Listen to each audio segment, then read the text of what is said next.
Hello friends, आज मैं आप लोग को क्लास 7th की एनसीईआरटी स्टार्ट कराने जा रहा हूँ। हिस्ट्री की है because I am very interested in the history, so I am going to teach you the history. So first we will start with the first chapter.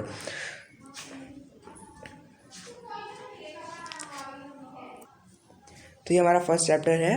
तो ये chapter 1 हमारा है tracing changes through 1000 of years. तो मैं आप लोग को पहले मैप दिखा दूँ। ये मैप बहुत पहले बना था और ये आप लोग को जो ये दिख रहा है ये था श्रीलंका और ये थे पूरी इंडिया। ये हमारा साउथ वाला पोर्शन है, इधर तमिल आ गया, इधर केरला आ गया, कर्नाटक इधर। तो ये बहुत पुराना था। तो मैं यहाँ से स्टार्ट करता हूँ। Take a book at map 1 and map 2 I was made in 1154 CE by the Arab geographer Al Idrisi. मतलब कि ये जो मैप है इसको बनाया गया था जियोग्राफर अल इद्रिसी ने बनाया था। The section reproduced here is a detail of the Indian subcontinent is large map of the world। Means मतलब कि ये जो है ये हमारे इंडियन सब कॉन्टिनेंट का पूरा मैप है। जो उस टाइम इंडिया बहुत बड़ा हुआ करता था। बांग्लादेश भी अलग नहीं था, पाकिस्तान भी अलग नहीं था, और ना अफगानिस्तान अलग था। कहाँ थे हम? ये map 2 was made in the 1720s by the French cartographer. Here is the definition of cartographer, a person who makes the map. मतलब कि एक इंसान जो मैप बनाता है, मैप प्रोड्यूस करता है। The two maps quite different even though they are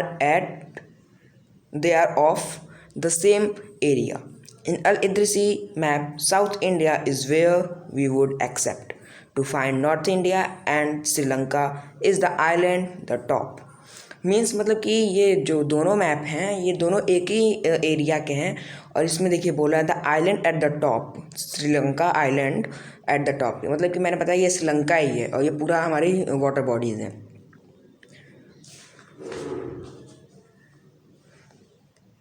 ये देखिए हम सेकंड पेज पे आ गए हैं। तो अब इस मैप में आप डिफरेंस देख लीजिए। सॉरी, ये गया। इस मैप में आप डिफरेंस देख लीजिए। ये देखिए एकदम इंडिया का मैप लग रहा है। ये एकदम हमारा इंडिया लग रहा है। ये केरला वाला पोर्शन, ये कर्नाटक वाला, ये आंध्र प्रदेश वाला और ये तमिल वाला और ये श्रीलंका। ये एकदम आपको इंडिया का ही मैप दिखेगा। हम अगले अपने पैराग्राफ पे आते हैं। And there are some well known names like Kannauj in Uttar Pradesh. Means हमारा उत्तर प्रदेश वाला रीजन कहाँ है? यही है, नेपाल के पास ये है। तो इधर ही एक कनौज है। कनौज इसकी बहुत ज़्यादा इंपॉर्टेंस है। ये आपको नेक्स्ट चैप्टर में देखने को मिलेगी, आगे के कई सारे चैप्टर्स में। Uttar Pradesh spelled in the map of Kannauj. Map 2 was made nearly 1600 years after map 1। मतलब कि ये जो मैप है ये बना था 600 साल बाद मैप 2 के। तो ये 720s में बना था। आप 600 साल पीछे चले जाइए तो 1120s का वही समय होगा आपका। During which the information about the sub continent had changed considerably. मतलब कि उसमें और उसमें बहुत ज़्यादा इन्फॉर्मेशन में चेंजेस आएंगी। आप उस मैप को पहचान नहीं पाएंगे। This map seems more familiar to us and the coastal areas in particular are the surprisingly detailed. मतलब कि ये जो मैप है ये हमारे अब के मैप से बहुत ज़्यादा फैमिलियर है और इसमें हर एक चीज़ डिटेल्ड में हमको मिलती है। इधर हमारा बुरमा वाला पोर्शन आ गया, म्यांमार वाला। This map was use by European sailors and the merchants on their voyage. Means मतलब ये जो मैप है ये हमारे यूरोपियन से यूज़ किया था। जैसे पोर्चुगीज़ हो गए, फ्रेंच हो गए, इंग्लिश हो गए, डच हो गए, ये सब आए थे यूरोप से। अब हम अपने नेक्स्ट चैप्टर चलते हैं, बट ये आपको पढ़ना है तो आप पढ़ लीजिए। मैं एक बार आपको बता देता हूँ। Look at the areas in the interior of the sub continent on the map 2। Are they are detailed as those the coast follow? What do you think there is a different level of detail and the accuracy between the coastal and the inland areas? मतलब कि ये पूछ रहा है कि आपको इस map में और पहले के मैप में कोई आपको डिफरेंस दिखा क्या? आपको कोस्टल एरियाज में कोई भी डिफरेंस दिखा, साउथ में कोई भी डिफरेंस दिखा? तो आप खुद समझ गए कि क्या डिफरेंस है।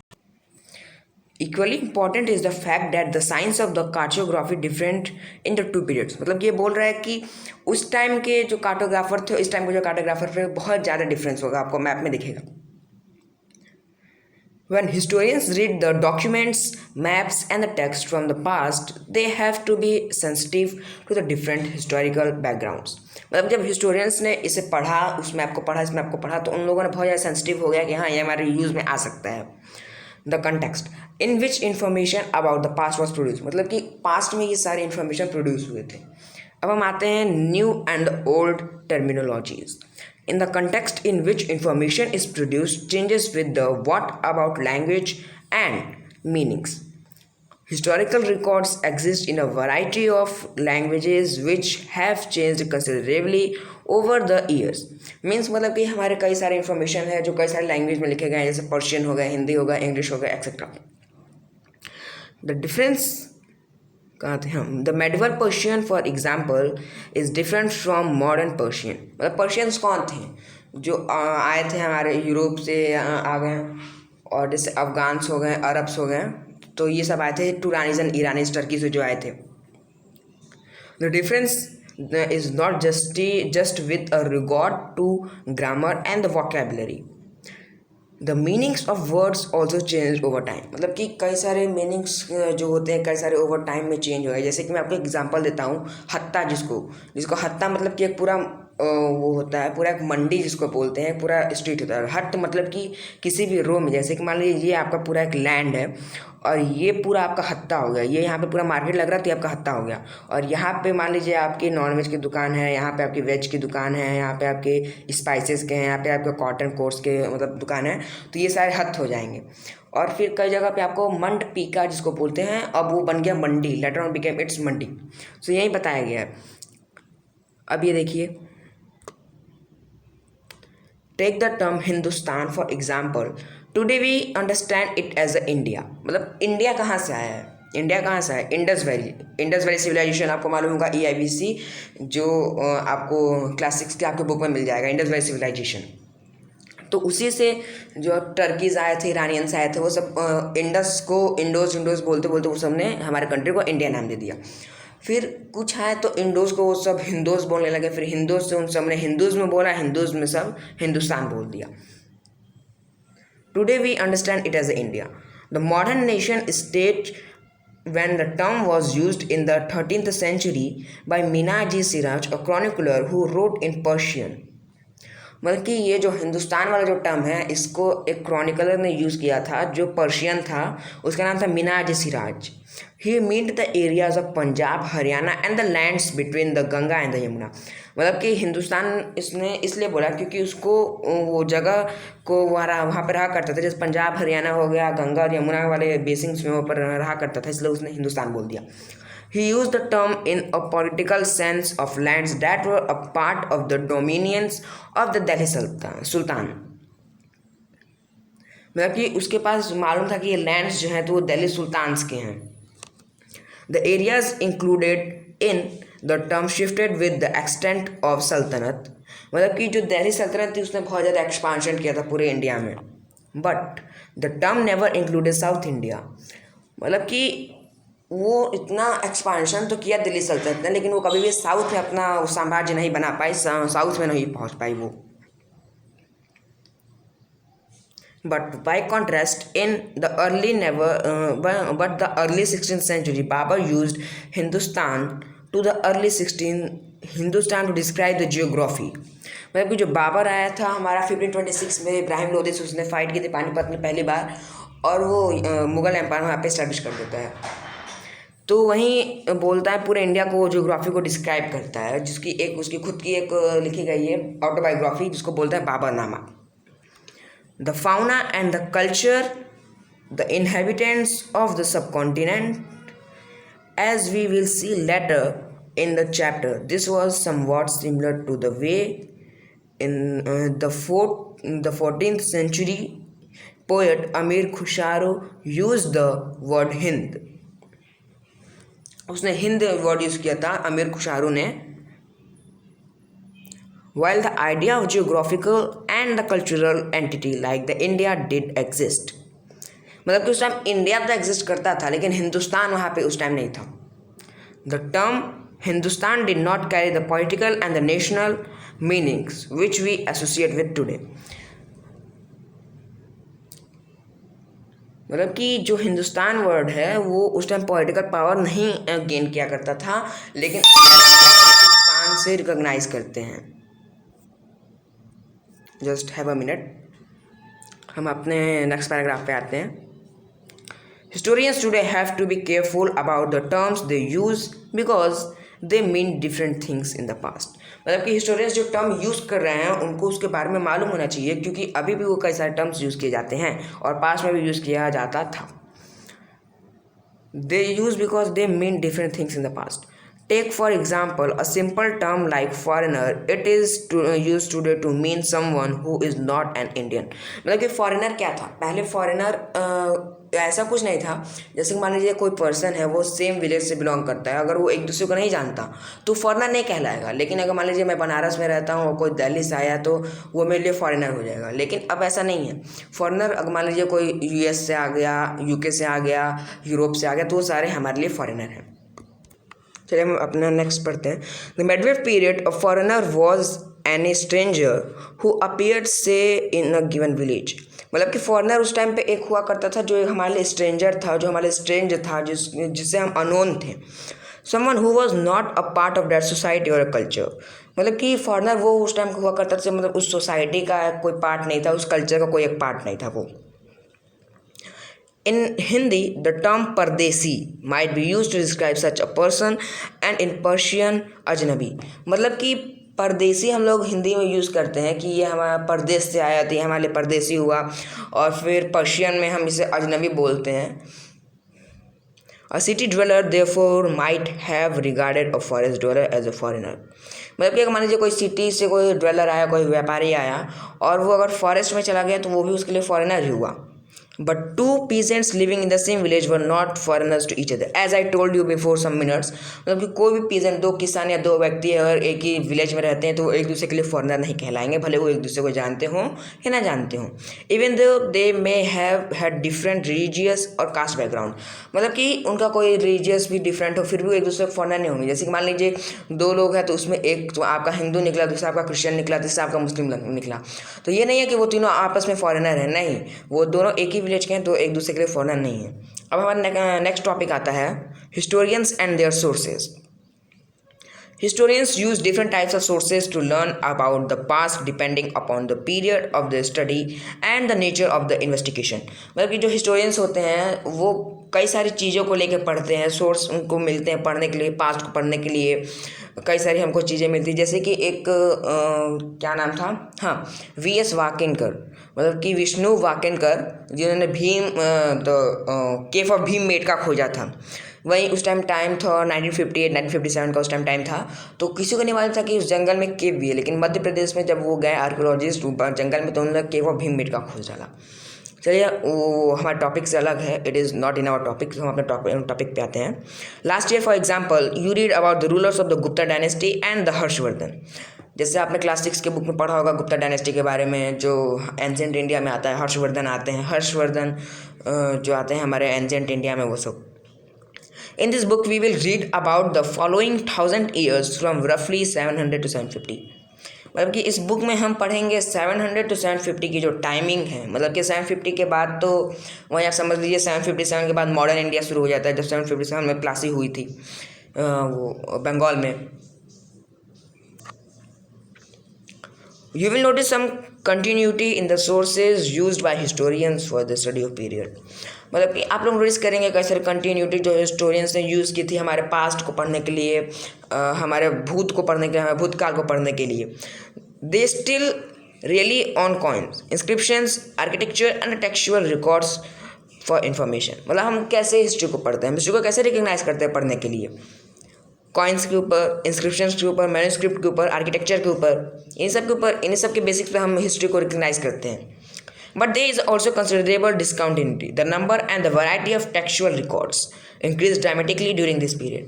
मतलब कि जब वो लोग खुदाई कर रहे थे, मतलब कि खुदाई तो नहीं कर सकते हैं उस टाइम, खुदाई तो नहीं होती थी, आर्कियोलॉजिस्ट उस टाइम नहीं हुआ करते थे. लेकिन जब जो हमारे हिस्टोरियंस थे जो पढ़ाई करते थे पास्ट के बारे में, उन लोगों ने कई सारी चीज़ों को पाया.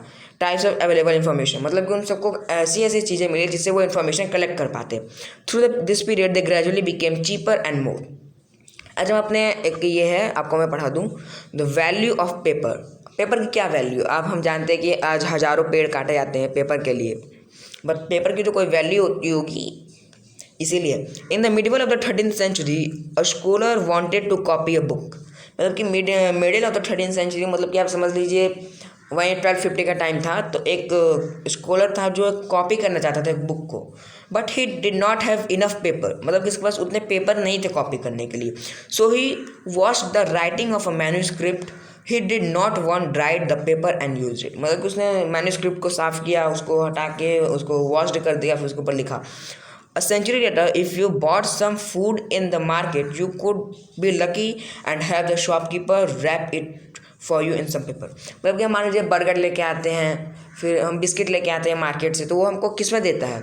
अगर हम एक दो बिस्किट लेके आते हैं तो वो हमें पैकेट में तो देगा नहीं, एक बर्गर लेके आएंगे तो पैकेट में देगा नहीं, या तो हमें वो एक किसी पॉली बैग में देगा, या तो हमें वो पेपर में रैप करके देगा। अब आते हैं अपने नेक्स्ट टॉपिक पर। Widely available people used it to write holy text, मतलब कि कई सारे पीपल जो थे वो होली टेक्स्ट लिखते थे, जैसे कि एक धार्मिक चीज़, पवित्र चीज़ पेपर पे लिखा करते थे। Chronicles of rulers, letters and the technique of the Sands, patience and the judicial records, मतलब कि वो कई सारे सैंड के रिकॉर्ड्स लिखा करते थे, जुडिकल के रिकॉर्ड लिखा करते थे। And for registers of accounts and taxes manuscripts were collected by wealthy people, मतलब कि मैन्यूस्क्रिप्ट हो गए, यहाँ पे टैक्स कौन कौन देता है, हुंडी हो गया, ये सब कलेक्ट किया करते थे वो सब जो रिच पीपुल हुआ करते थे। वेल्दी पीपुल, वेल्थ मतलब कि धन जिसके पास हुआ करता था। Rulers, monasteries and temples, they were placed in libraries and archives, मतलब कि जो हमारे डिटेल्स है मैन्यूस्क्रिप्ट इंस्क्रिप्शन से वो तो या तो लाइब्रेरी में रखे जाएंगे या तो आर्काइव में। अब देखिए यहाँ पे आर्काइव का आपको मतलब दिया है, इसका मतलब क्या होता है? A place where document and the manuscripts are stored today. All national and the state government have archives where they keep all their old officials records and the transitions, मतलब आर्काइव वो प्लेस थी जहाँ पे वो लोग record रखा करते थे अपने ओल्ड ऑफिशियल्स की, हमारे कौन कौन से ऑफिशियल्स हैं, नवाब्स हैं, फिर हमारे जो भी वफादार रहेंगे, जो हमारे कभी ट्रेटर नहीं होंगे, कौन कौन हमारे किंगडम में से जॉब करके निकला है, वो सारे के रिकॉर्ड रखे थे। इनफैक्ट अभी भी हमारी गवर्नमेंट रखती है, अगर आप इसको नोट करना चाहें तो नोट कर सकते हैं। These manuscripts and the documents provide a lot of detailed information to historians, but they are also difficult to use. मतलब कि जो हमारे मैन्यूस्क्रिप्ट लिखे जाते थे वो बहुत, मतलब कि ऐसी लैंग्वेज में लिखी जाती थी जो अभी समझना बहुत मुश्किल है। अब ये नहीं कि अरबिक में लिख दिए तो कोई भी अरबिक को पकड़ के लाए वो आपको रिसाइट करके सुना देगा, नहीं, उन लोग की लैंग्वेज अलग हुआ करती थी जिसको समझना बहुत ज़्यादा मुश्किल था। There was no printing press in those days, so scribes copied manuscript by hand. उस टाइम तो कोई प्रिंटिंग प्रेस भी नहीं हुआ करती थी। प्रिंटिंग प्रेस आया हमारे मशीनरी युग में, मशीनरी एज में, तो वो लोग कैसे लिखा करते थे? वो सब कॉपी किया करते थे, मैन्यूस्क्रिप्ट को कॉपी करते थे बाय हैंड। सोचिए मैन्यूस्क्रिप्ट को आप कॉपी कर रहे हैं और अगर आप उसको हल्का सा भी डिस्टर्ब करेंगे तो फट दे सकते, क्योंकि वो 1000 of years, 2.6 million years पुरानी है वो। Where I was? Yeah. If you have ever copied a friend's homework, you would know that this is not a simple exercise. मतलब कि हम लोग भी कई सारे क्लास में करते, इनफैक्ट मैंने भी किया है फ्रेंड्स के होमवर्क को कॉपी करना, लेकिन वो भी कोई आसान चीज़ नहीं होती, उसकी राइटिंग को भी समझना पड़ता है। Sometimes you cannot read your friend's handwriting, as I told you, उसके हैंडराइटिंग को आप पढ़ भी नहीं सकते हैं जल्दी, and are forced to guess what is written. आपको सोचना पड़ता है कि क्या लिखा है, कैट लिखा है, डॉग लिखा है, क्या लिखा है उसने। As a result, there are small but significant differences in your copy of your friend's work. मतलब कि हम लिखते तो सेम चीज़ है, लेकिन उसके वर्क में और हमारे वर्क में कुछ तो डिफरेंस होता ही है।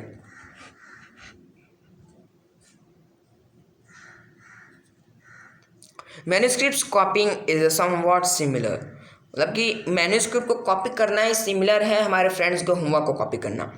As scribes copied manuscripts, they also introduced small changes a word here, मतलब कि जब कॉपी करते हैं मैन्यूस्क्रिप्ट्स को तो वो कई सारे चेंजेस भी कर देते हैं, जैसे कि उनको समझ में नहीं आता है तो अपने हिसाब से लिख देते हैं कुछ भी। A sentence there, these small differences grew over centuries of copying until manuscripts of the, मतलब कि ये जो चेंजेस थे वो 1000 of years तक ग्रो करते रहते हैं।